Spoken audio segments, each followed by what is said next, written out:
айтып кеткен 47 жылы. 47 мына могу көк менен эметилген бул Палестина мамлекети. Палестина көк, ак болсо эме да. Израиль анча мынча эле поселение болгон ушул кезде. 47 жылы. Мына. Анан 47 жылы анан 12ге бөлдү. Палестинаны Израиль ак, жашыл болсо эме Палестина. Мына тептен кылып бөлдү 47 жылы. Ушул мамлекет бул 2ге бөлүп алгыла деп бөлдү. Газ сектарын Иорданиян жегин бүт баарын палестиниктер берди. Мына могун территориянын жарымын кимге берди? Израилге бөлүп берди. Оонун чечими менен. Анан мына 49 жылдан баштап 67-ге чейин согуш кылды. Израилде буларды кууп. Эми караңызчы, мына жашыл бүт басып алышты. 3төн 1 басып алышты. Эми мына ошентип ошондон бери согуш кылып кууп кетип, мына азыр кабалы. Израиль мына палестиниктер жашыл кенеде мына бул жердегидей болуп калды. Мына бул жерде израильдиктер болсо мына кичинекей ак тамгалар. Бул жерде жашыл тамгалар азыр палестиниктер алмашып калды экөө территория. Бул жерде полный ак Израиль болуп калды, бул жерде Палестина болчу. Мына 47-жылдан баштап азыркыга чейин эмне болуп калды? Мына полный территориясын басып алды. Мына тарых үчүн, жалпы телевидение үчүн көргөзүп коеюн дедим. Бул настоящий геноцид да. Мына ушуга айтып кетейин дегеним, бая өткөндө айткам, Эмиль мырза, Макгрегор деген ушул мурдагы эменин советниги болгон, Пентагондун советниги болуп иштеген Макгрегор, американец. Ошол айтып атат, эгерде Америка ушундай аракетин, ушундай бузукулуу аракетин, эскалацияны баштай берсе, уланта берсе, еврей мамлекети акыры жок болот дейт. Мына мен айткан жок, муну могут привести к уничтожению Израиля дейт. Анткени бардык нерсе бул мисалы ошол эле эмени дейт, азыр мына ошол эле Украина боюнча дагы Америка эскалация кылды, НАТОну кеңейтти, Украинаны кошуп алам деди, Грузияны кошуп алам деди, Молдованы кошуп алам деди, провокация кылып келди, эскалация кылды.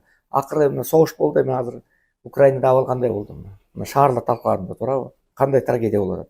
Ошол сыяктуу эле мына ошол эле тагдыр азыр Израилди күтүп турат. Эгер Израилди Америка ушинтип эле провокация кылып, эскалация кылып, мусулмандарга каршы муну багыттап, колтугуна суу берип, ушинтип бул мамлекет еврейлерди бир жактуу колдой берсе, акыры еврей мамлекети жоголууга туш келет деп Макгрегор айтып атат. Мен айткан жокмун, бул уже Макгрегордун сөзү да. Анан экинчи айтып атат, эгерде Израиль мамлекети, ошол эле Макгрегор айтып атат, эгер Израиль мамлекети дейт, ушинтип эле аракеттерди кыла берсе, каршы провокация кылып, баягы геноцид кылып, анан ушинтип эле ошо палестиниктерди кыра берсе дейт, бүткүл мусулман мамлекеттер биригип дейт, Израилди биротоло твердо менен жок кылат. Акыры ушун. Бирок ошонун башында Египет турбайт дейт, Сирия турбайт дейт, Турция турбайт, ошонун башында Иран Ислам Республикасы турат деп айтат. Ушу Макгрегор айтат. Муну американский профессор айтып атат. Мен айткан жокмун. Мен муну ушул баягы айтып атат. Андан тышкары мына өзүңүз билесиз, мына бир ай мурун баягы тиги эмедеги болгон, Дамаскта болгон, Сириядагы алардын посольствосу талкаланбады Ирандын, 13 киши өлдү. Ошондон кийин анан Турция мамлекети, эметиги Иран мамлекети ракеталарды атты, атып эмеге каршы, Израилге каршы ракеталарын миңдеген ракета бир эле күндө атып, сыр көрсөтүп койду, кыр көрсөттү, кыр көрсөттү. Ошондо Америкадагы противовоздушный оборона менен тосту, Израиль да тосту, анан кээ бир мамлекеттер дагы баягы тосуп кошомат кылышты, ракета тосту. Анан булар айтат, эч ким жабыр тарткан жок, эч кандай зыян тарткан жокпуз дейт да. А Макгрегор айтып атат, мына ошол Иран Ислам Республикасынын атакасынан Израиль $1 миллиард кетириптир. Жок кылыптыр. $1 миллиард. Бир эле атакадан, бир күндүк атакада чыдайт экен. Эгерде 3 күндүк атака боло турган болсо, азыр мына эксперттер изилдеп атат, мына булар 3 күндүк атакага 4 күн уланса, Израиль Ирандын дрондорун гана талкалаганга жетишет дейт. 4 күн ичинде. Дрондор талкайын деп ракетаны бар жок кылат дейт. Анан Иран анын ракетасы менен жайлайт дейт. Дрондор эң күчтүү экен Ирандыкычы. Ошон үчүн бул Израилди талкайт турган эң күч мусулман мамлекеттин ичинен только ким дейт? Иран дейт. Мына ушул бул эксперттердин сөзү да. Муну ар ким эле айтып аткан жок, мен эксперттердин сөзүн айтып атам. Андан тышкары дагы мына ушул сурооңузга дагы эметип коеюн. Мына бул жерде дагы бир бул жерде эме деген бар, Скотт Риттер деген дагы өткөндө айтпадымбы? Бул дагы айтып атат. Мисалы Израиль дейт, Хамасты жамандап атат дейт, мисалы азыркы мамлекет Биньямин Нетаньяху Хамас бул деген террористтик организация дейт. Азыр Израилдин аракети Хамастан эч айырмасы жок дейт. Хамас канчалык террористтик атака кылса 7-октябрда, Израилдин атакасы Хамастан эч жок уже дейт. Ошондон эч ал Хамас тигилер 1200 кишини өлтүрсө, булар 36 000 адамды өлтүрдү. Анан эч кандай бойна кылды. Булар согуш эмес, бойна кылды. Бойна деген просто баягы массовый истребление кылат. Массовый атып атат. Деп муну уже Скотт Риттер, американский военный корреспондент айтат.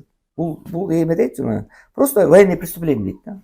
Барып эле кырып атат дейт. Муну жөн эле айткан жок дейт. Ошон үчүн бул согуштук мындай чыккынчылык дейт. Согуш чыккынчылыгы бул деп бул айтып атат да.